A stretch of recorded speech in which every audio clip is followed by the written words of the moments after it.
바울은 자신과 함께 동역하는 동역자들이 부패하지 않았음을 증명하기 위해서 그 사역이 4절에 있는 대로 사람에게서 나온 것이 아니라 하나님께 인정받고 위탁받은 것임을 강조합니다. 4절은 사역의 권위가 어디에 있는지, 그리고 사역의 궁극적인 동기가 무엇인지를 명확하게 설명합니다. 먼저 4절을 헬라어 성경에서 직역하면 다음과 같습니다. 그러나 우리는 하나님께로부터 복음을 위탁받을 사람으로 인정받았기 때문에 말하는 것입니다.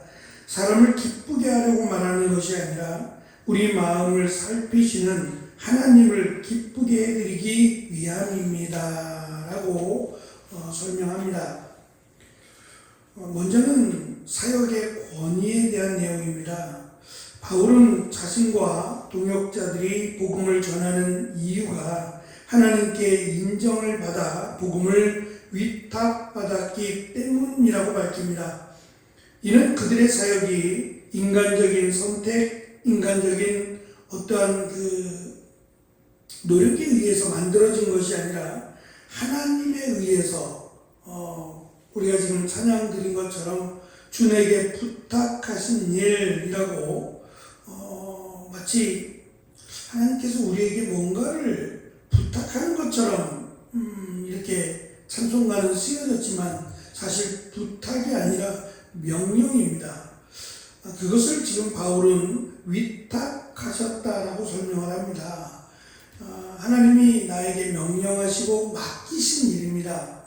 먼저 이 위탁받았다라고 번역한 이 말이 사실은 먼저 인정을 받았다라고 설명하는 이 인정을 받다라고 하는 단어가 두 가지 이 과정을 거치게 되는데, 하나는 시험을 치르는 겁니다.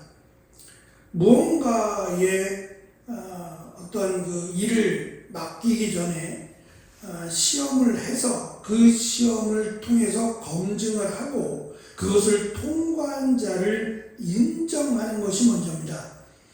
그래서 당시 그 고대 사회에 공직에 임명되기 전에는 반드시 시험을 거쳐서 승인을 받게 됩니다.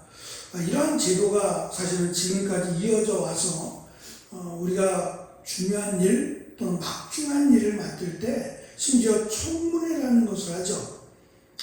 꼼꼼하게 살펴본다는 겁니다. 이 일을 맡을 만한 자격이 있는지 꼼꼼하게 점검하고 통과된 뒤에 이 일을 맡을 사람으로 공인한다는 거죠. 마찬가지로 하나님이 우리를 인정했다라고 하는 것은 이 과정이 필요합니다. 하나님이 나를 시험해보고 검증해서 그것에 합격하면, 그것에 마땅하면 그 일을 맡기신다라는 과정이 필요합니다. 그리고 나서 복음을 위탁하다라고 설명하는데요. 고대 문서에서 왕이 신하에게 중요한 공무를 맡기는 것을 표현할 때 사용되는 단어입니다.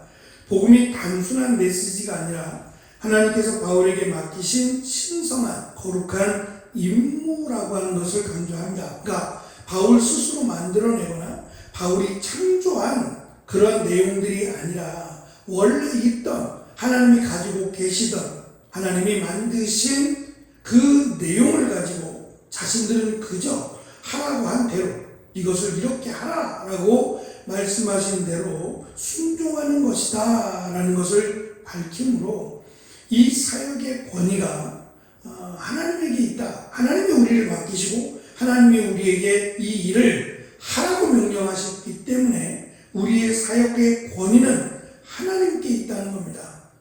그래서 제가 자랄 때도 그런 얘기 참 많이 들었어요. 특히 아직도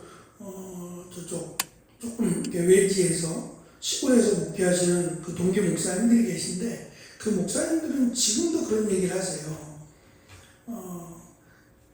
그 농사를 지으시는 성도님들은 농사를 지으면 가장 먼저 가장 먼저 수확한 것은 꼭 교회로 가지고 온대요. 교회로 가지고 와서 목사님도 드리고 또 교회에 이렇게 자기가 수확한 것을 두었다가 그것을 가지고 이제 주일날 교인들과 함께 음식을 만들어서 나누어 먹는다는 거예요. 꽤 오래됐죠. 저희도 이제 제 기억에도 장모님이 식사를 할 때면 꼭 한 공기를 이렇게 쌀독에다가 십자가를 이렇게 긋고 쌀 위에 십자가를 거요. 긋고서는 밥할 만큼 밥을 이렇게 따로 덜어서 놓고 또 그만큼보다 작은 한 공기 정도는 따로 떼요. 요거는 성미라 그래서 나중에 이제 교회 갈 때 성미로 드린다라고 해서 밥을 할 때마다 그렇게 하시더라고요. 밥을 할 때마다 이렇게 먹을 만큼 푸고 또 나머지 한 공기 정도 조금씩은 따로 이렇게 성미로 뗐다가 교회 갈 때 그만큼을 따로 이렇게 모았다가 가져가셔서 성미로 드리더라고요. 전에 있던 교회도 성미함이라고 하는 게 나무로 만든 괴짝이 있었어요. 좀 큰데 이 성미함 괴짝에다가 성도들이 가지고 온 성미를 이렇게 부어놨다가 그것이 어느 정도 채워지면 그것을 따로 이렇게 빼서 그것을 분류해서 목사님들에게 나누어주는 일들이 제가 처음 사역할 때 있었어요. 근데 이게 쌀들이 섞이다 보니까 또 묵은 쌀들도 있다 보니까 벌레가 생기더라고요. 그러니까 벌레가 생긴 쌀을 목사님한테 드릴 수 없다 그래가지고 그 쌀은 교회에서 점심 식사할 때 주로 사용하고 따로 쌀 포장된 쌀을 바꿔서 그거를 이제 목사님들에게 받았던 기억이 있어요.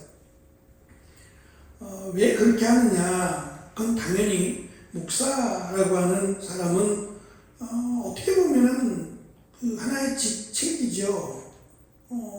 목사라고 하는 직책인데 이것이 하나님께로부터 받은 거룩한 직책이라고 하는 것 때문에 이렇게 하는 겁니다. 그렇다면 지금 사도 바울이 말하고 있는 나를 인정해라. 보잘것없고 옷도 그렇고 보기에는 남녀하고 보잘것없어 보이지만 우리를 임명한 것은 이 일을 하라고 사도로 임명하고 이 사역을 맡기신 분이 하나님이시다. 그러므로 우리의 외모나 우리의 이러한 모습들을 볼 것이 아니라 이 거룩한 일, 구원과 심판에 관한 이 거룩한 일을 맡기신 분이 하나님이시고 그 내용조차도 하나님이 만들어주신 것이다 라는 것을 강조함으로 우리를 보지 말고 하나님을 바라보고 이 말씀을 듣고 이 말씀대로 행할 것을 강조하고 있습니다. 두 번째, 이 사역의 동기입니다. 왜 이 사역을 하게 됐느냐? 이 사역의 동기가 무엇이냐라고 하면서 바울은 4절 후반부에서 사람을 기쁘게 하려고 하지 않고 하나님을 기쁘시게 하려고 한다라는 것을 밝힙니다. 사역의 궁극적인 대상이 사람에게 초점을 맞추는 것이 아니라 오직 그를 부르시고 이 복음을 맡기신 하나님을 향하고 있음을 강조해요. 그러니까 어떠한 핍박과 어떠한 경우라도 자신은 이대로 하겠다는 거예요. 왜냐하면 이 일은 때에 따라 환경에 따라 바뀌어지는 게 아니라는 거죠. 하나님은 과거나 현재나 미래나 동일하신 하나님이세요. 그러니까 우리가 기도하고 우리가 하나님의 말씀을 받는 이 말씀은 아브라함에게 하셨던 말씀이고 하나님이 천지를 창조하시면서 계셨던 동일하신 하나님을 우리는 아버지라고 믿고 섬긴다는 것을 강조하고 있습니다. 특별히 이것은 사도 바울을 비롯한 사역자들에게뿐만 아니라 이 말씀을 받고 이 말씀 앞에 있는 성도들을 향해서 마지막 본면에 말을 합니다. 그것은 하나님은 우리의 마음을 살피시는 하나님이라고 설명하는데 이 살피신다라고 하는 단어가 두 가지 뜻이 있어요. 첫째는 시험하다는 거예요. 앞에서 제가 인정받다라고 하는 것은 시험하다 또는 공인하다라고 하는 두 가지 과정을 거쳐야 된다고 말씀을 드렸는데 하나님은 끊임없이 우리를 살피신다, 우리를 시험하신다. 또 하나의 단어는 우리를 입증하기를 원하신다라고 하는 뜻이 있어요. 하나님이 우리를 시험하시고 하나님이 우리의 그 모습을 입증하기를 원하신다라고 하는 두 가지의 뜻이 있습니다. 더군다나 하나님이 우리를 살피신다, 우리를 시험하신다라는 게 현재형이에요. 현재라고 하는 단어는 지금처럼 다양한 과거, 현재, 미래, 과거 완료 이런 다양한 문법이 존재하지 않았어요. 아주 단순한데 현재는 진행형입니다. 계속해서 하나님이 우리를 시험한다, 또 우리를 입증하기를 원하신다라고 하는 것을 포함하고 있습니다.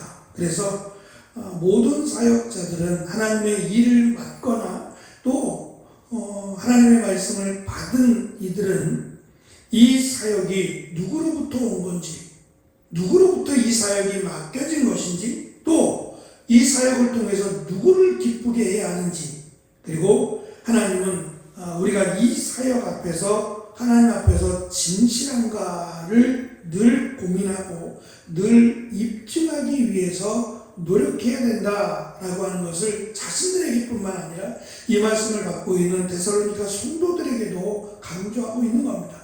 누구의 눈치를 볼 것이 아니라 하나님은 아시고 하나님이 살피시니 하나님 앞에서 이번 그 주일에도 목사님 말씀하신 것처럼 코람데오라고 하는 것이 하나님 앞에서라고 하는 슬로건이었어요. 종교개혁을 일으킬 때 이 다짐 앞에서 부끄럽지 않도록 종교개혁, 목숨을 걸고 종교개혁에 앞장섰습니다.